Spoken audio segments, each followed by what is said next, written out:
Hi everyone, this is Donna from the Hudson Valley Handy Mom. Today I wanted to show you a little bit about tapping maple trees. I had ordered some products from a company online who failed to tell me they were on back order. Just want to tell companies, hey, you know what guys, if you don't have something in stock and somebody pays you for it, could you please send them an email?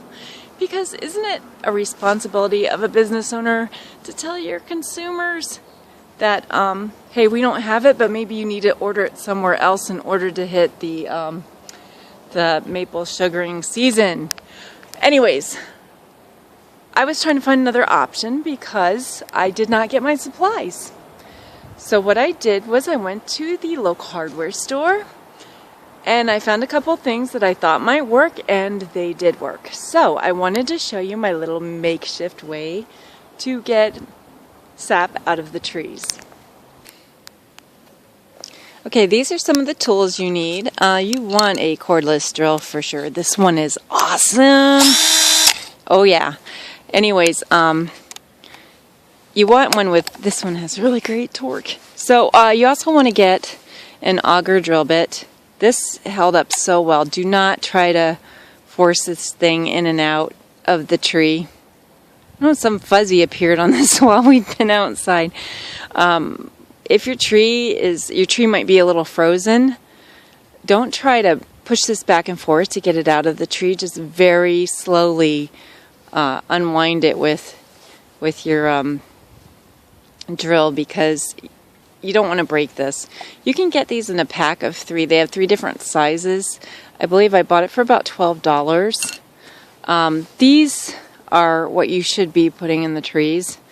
I kind of liked what I used that were only 1/4 of an inch big, because they're still getting sap, and it was making use of something when somebody didn't come through for me. But this is what they look like, and I didn't even tap 1/4 of our trees in the yard, and there's been an unbelievable amount of sap.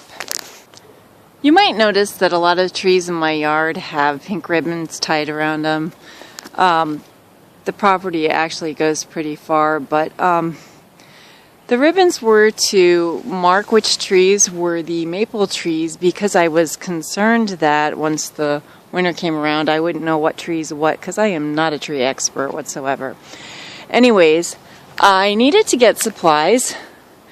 And so I went to the local hardware store and I went to the plumbing section and I found these. They're like tubing connector type of things. This was only 1/4 of an inch, which made me feel good because I don't really want to hurt the trees, and I feel a little bit guilty about drilling holes in the trees. But at the same time, I wanted to give this a shot, like a little bit of survivalism. And this is a tubing that I was told is used in fish tanks, and I said if it's good enough for the fish, it's good enough for us. So I just made sure that I bought the right tubing size to fit over this by testing it, and I bought as much as I could of it. I drilled a hole approximately 1.5 to 2 inches. I don't even know that I went 2 inches in on this. Tapped it in until a little sap came out, and then I attached the line, and I saved milk cartons and cleaned them out. And I actually tucked the line right into the handle so this doesn't fall over. And you can hear that there's sap in here.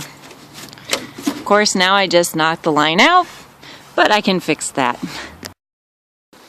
Once your sap is collected, what I chose to do was filter it through some paper towels before I even started boiling it. And this is pretty much our little fire pit dismantled so that we could fit 4 stainless steel stock pots that were bought very inexpensively, by the way, probably about, I think it was about $11 a piece maybe. And the syrup is evaporating outside, because I did try it inside, and let me tell you something, unless you want to be cleaning maple syrup evaporation off your walls, don't do it.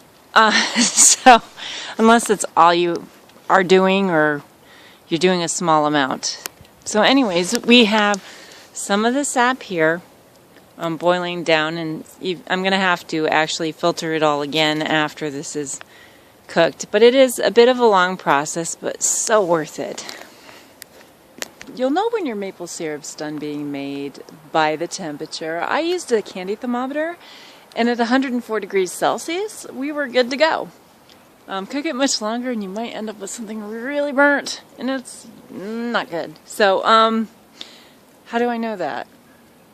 Oh, anyways, back to what I was saying. If you know how to boil water, you can do this. So don't be afraid to try it, because new things are good things, and I hope you enjoyed this little makeshift maple sugaring that I did.